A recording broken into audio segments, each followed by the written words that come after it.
মধ্যে সর্বশ্রেষ্ঠ শ্রবণ।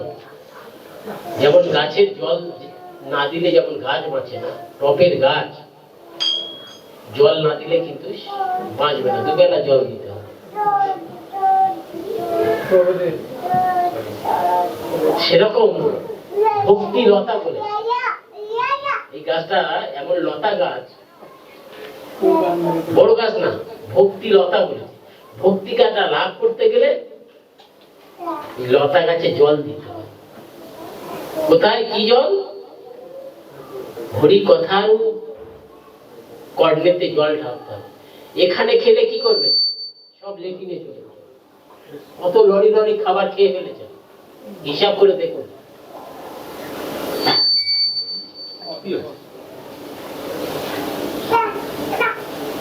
আর কতবার যে বাথরুমে যাচ্ছেন ঠিক নাই।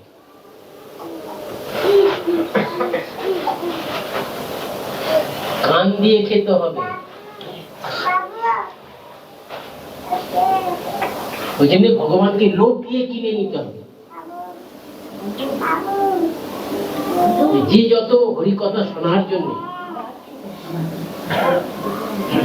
মনটাকে আগিয়ে নিয়ে যাবে, সে তত তাড়াতাড়ি ভগবানের কাছে পৌঁছাতে পারে। এবারে হরি কথাটা শুনবো কার কাছে? আগে শ্লোকটা বললাম, সর্বোচ্ছিষ্ট প্রয়োজনা শ্রবণ কর্তব্য। কার কাছে শ্রবণ করা কর্তব্য? বলছি ভক্তের মুখ থেকে শ্রবণ করতে হবে। কেন? যাও ভাগবত পর বৈষ্ণব স্থানে, একান্ত আশ্রয় করো চৈতন্য চরণে, চৈতন্য ভক্ত করো নিত্য কর। নিত্য সঙ্গ করার কথা বলেছে। সপ্তাহে একদিন, মাসে একদিন। আবার কিছু বললে বলতে আপনারা তার সংসার করেননি আর কি বুঝবেন।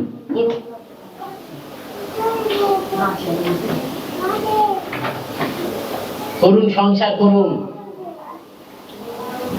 একটা শুয়োর যদি সে যদি প্রশ্ন করে আমার মতো আপনি সংসার করতে পারবেন? তিনি ভাগবতে দ্বিতীয় স্কন্ধে বলেছেন,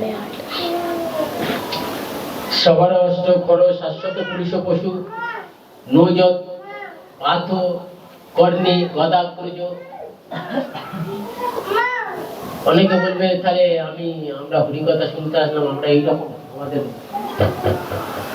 কুকুর বিড়াল গাধা বলে বলছেন? ভাগবত কেন বলছেন? যে মনুষ্য জন্ম লাভ করে যে কর্ণে কৃষ্ণ কথা শ্রবণ করলো না, সে একটা গাধা, একটা কুকুর, একটা উট, একটা শুয়োর।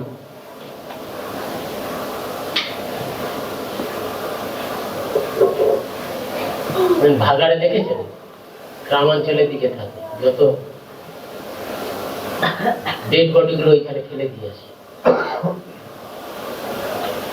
আর কেউ যদি মনে করে আমি বাজার থেকে সেই ডেড বডি গুলো নিয়ে এসে ভাগাড় বানাবো, রান্নাঘরটা বানাও, গালটাকে যদি ভাগাড় বানাও, মুখটা দিয়েছে ভগবানের গুণকীর্তন করার জন্য, হরিকীর্তন করার জন্য।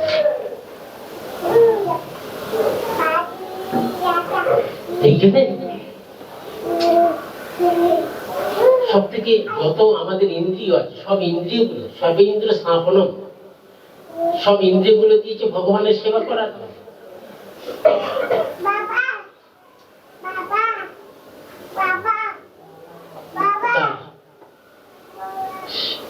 একটা দুধ যেমন খেলে কি হয়, তুষ্টি পুষ্টি ক্ষুণ্ণি বৃদ্ধি। আপনি সারাদিন উপবাস থাকুন, এক গ্লাস যদি ভালো দুধ দেন, ফুটিয়ে ক্ষীর করে দেন,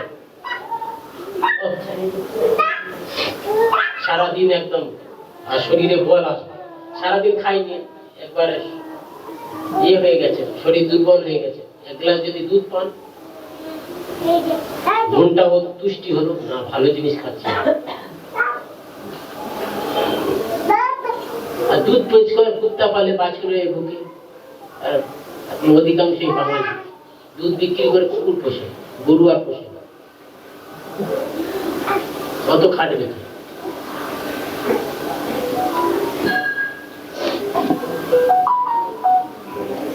মানুষের যদি সৎকর্ম পূর্ণ যদি থাকে না, কুকুর পুষলে তার জীবন শেষ, তাকে ওই কুকুর হতে হবে। এরা বলছে এই বাঙালির অবস্থা এইরকম, দুধ বেচ কর কুত্তা পালে, শালিকের গেছে কুকুর হইতে সাবধান, ওর বাড়িতে জোক ঢুকতে পারবে না।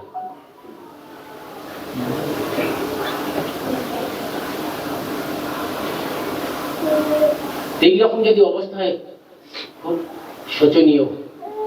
তাই বলছে যে দুধ খেলে কি হয়, পুষ্টি পুষ্টি খুন নিবে, তিনটে কাজ। মনটা তুষ্ট হলো, বল পেলাম, আর খিদা চলে গেল। আর ওই দুধে যদি সাপে মুখ দেয়,